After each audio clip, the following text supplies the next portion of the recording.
దేవుని నామానికి స్తోత్రములు. ఈ ఉదయకాల సమయంలో మీ అందరికీ కూడా నా హృదయపూర్వకమైనటువంటి వందనాలు తెలియజేస్తున్నానండి. ఈ దినము దేవుడు మీతో మాట్లాడుతున్నటువంటి మాట ఏంటంటే, నిర్భయుడవై నీవు స్థిరపడి ఉందువు. భయము అనేది లేకుండా కదలక నువ్వు స్థిరముగా ఉంటావట. దేవుని బిడ్డలారా, వాక్యం సెలవిస్తుంది. 98వ కీర్తన 1వ వచనములో, యెహోవా ఆశ్చర్యకార్యములు చేసి ఉన్నాడు, ఆయనను గూర్చి కృత కీర్తన పాడుడి. ఆయన దక్షిణాస్తము, ఆయన పరిశుద్ధ బాహు ఆయనకు విజయము కలగజేసి ఉన్నవి. ఇంత చక్కని మాట అండి. నువ్వు భయపడాల్సిన అవసరం లేదు, అధైర్యపడాల్సిన అవసరం లేదు, దిగులు పడాల్సిన అవసరం లేదు, పిరికివాడిగా పిరికిదానిగా నీవు ఉండాల్సిన అవసరము లేదు. ఈ ఉదయకాల సమయంలో అంటున్నాడు, ధైర్యము కలిగి నీవు ఉండు. దేవుడు నిన్ను స్థిరపరచబోతూ ఉన్నాడు. దేవుని హస్తమే నీకు సహాయము చేస్తుంది. ఆయన యొక్క పరిశుద్ధ బాహువే నీకు విజయమునిస్తుంది కనుక నీవు కదలక స్థిరముగా ఉండేదవు. దేవుని బిడ్డలారా, వాక్యం సెలవిస్తూ ఉంది కదా.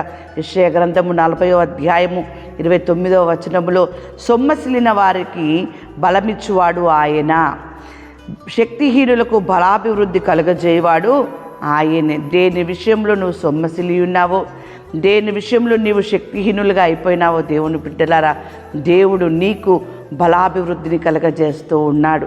అంతేకాదు, బలమునిచ్చువాడు కూడా ఆయనే. బలవంతులు కదలక స్థిరముగా ఉంటారు. దేవుని బిడ్డలారా, దేవుని వాక్యం సెలవిస్తూ ఉంది. ఈరోజు నీవు ధైర్యము కలిగి ఉండు, దేవుడు నిన్ను స్థిరపరుస్తాడట. వాక్యం సెలవిస్తూ ఉంది కదా. యోబు గ్రంథము 11వ అధ్యాయము 15వ వచనములో, నిశ్చయముగా నిర్దోషివై నీవు సంతోషించెదవు, నిర్భయుడవై నీవు స్థిరపడి ఉందువు. ఏమండి, అవమానాలు వచ్చినాయా, నిందలు వచ్చినాయా, భయంకరమైనటువంటి మాటల్ని మీరు ఎదుర్కొంటూ ఉన్నారా? ఈరోజు దేవునితో మాట్లాడుతున్నటువంటి మాట, నిశ్చయముగా నీవు నిర్దోషివై ఉంటావు. దేవుని బిడ్డలారా, ఎవరైతే నీ మీద నిందలు మోపుతున్నారో, తప్పుడు మాటలు మాట్లాడుతున్నారో, వారి ముందే దేవుడు నీవు సంతోషించి స్థిరపడేటటువంటి స్థితిగా నిన్ను ఆశీర్వదించబోతూ ఉన్నాడు. అంతేకాదు, ఆయన మాట్లాడుతున్నటువంటి మాట చూసినట్లయితే యెషయా గ్రంథము 41వ అధ్యాయము 13వ వచనములో, నీ దేవుడినైన యెహోవా నాకు నేను, భయపడకుము, నేను నీకు సహాయం చేసేదనని చెప్పుచు నీ కుడి చేతిని పట్టుకొనిచున్నాడు. ఎంత చక్కని మాట అండి.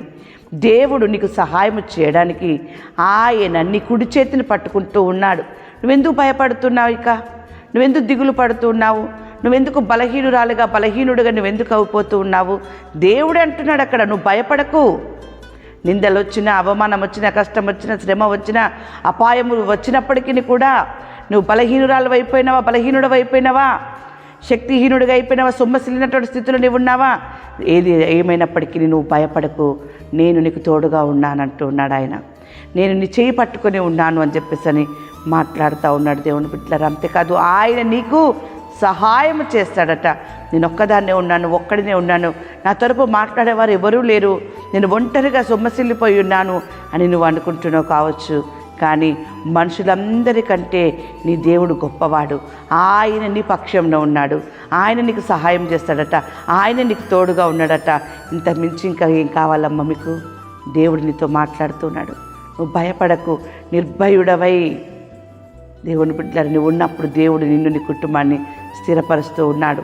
ఉదయకాల సమయంలో ఆయన మీతో మాట్లాడుతున్నటువంటి మాట, ఇర్మియా గ్రంథం 32వ అధ్యాయము 42వ వచనము, నేను వారిని గూర్చి చెప్పిన మేలంతటిని వారి మీదికి రప్పింపబోచున్నాను.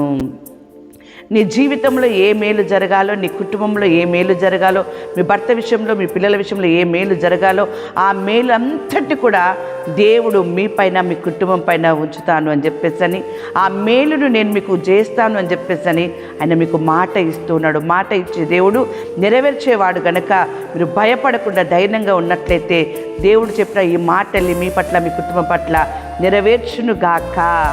ఆమేన్.